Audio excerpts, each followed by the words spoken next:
শ্রী নীলাঞ্জন রায়। শ্রী নীলাঞ্জন রায় তাদের বক্তব্য তিনি মঞ্চে এসে গ্রহণ করবেন মহারাজ।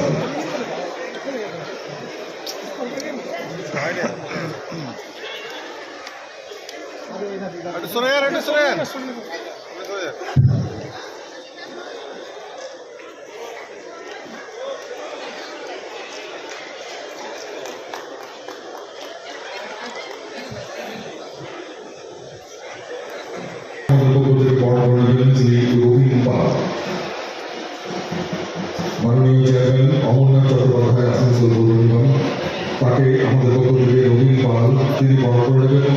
এই মুহূর্তে আমাদের এখানে এসে উপস্থিত হয়েছেন মাননীয় সুনীল কুমার চৌধুরী, আইপিএস, আসানসোল দুর্গাপুর পুলিশ কমিশনারেটের মাননীয় কমিশনার সাহেব। স্যারকে বক্তব্য স্যার আপনি মঞ্চে আসন গ্রহণ করুন।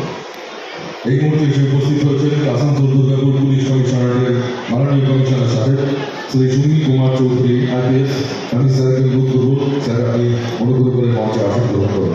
মাননীয় শ্রী সুনীল কুমার চৌধুরী, আইপিএস, কমিশনার সাহেব, আসানসোল দুর্গাপুর পুলিশ কমিশনারেট।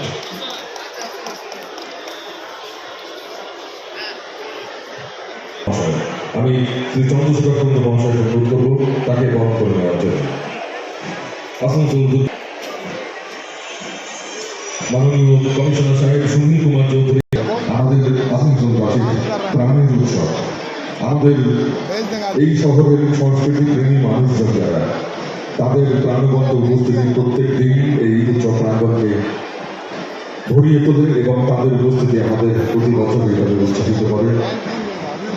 সর্বোপরি আমাদের এই যে উৎসব, যেটি ব্যাপকভাবে পরিচিতি লাভ করেছে বা জনপ্রিয়তা অর্জন করেছে সমগ্র পশ্চিমবঙ্গে, এই উৎসব যার অভিভাবকত্বে যার পথ প্রদর্শনের মধ্য দিয়ে আগে এই সার্থকতা অর্জন করেছেন তিনি মাননীয় শ্রী মলয় ঘটক মহাশয়, যিনি এই উৎসবের প্রাণ পুরুষ, যার জন্য যার আয়োজনে যার উদ্যোগে এই অসামান্য আয়োজন মাননীয় শ্রী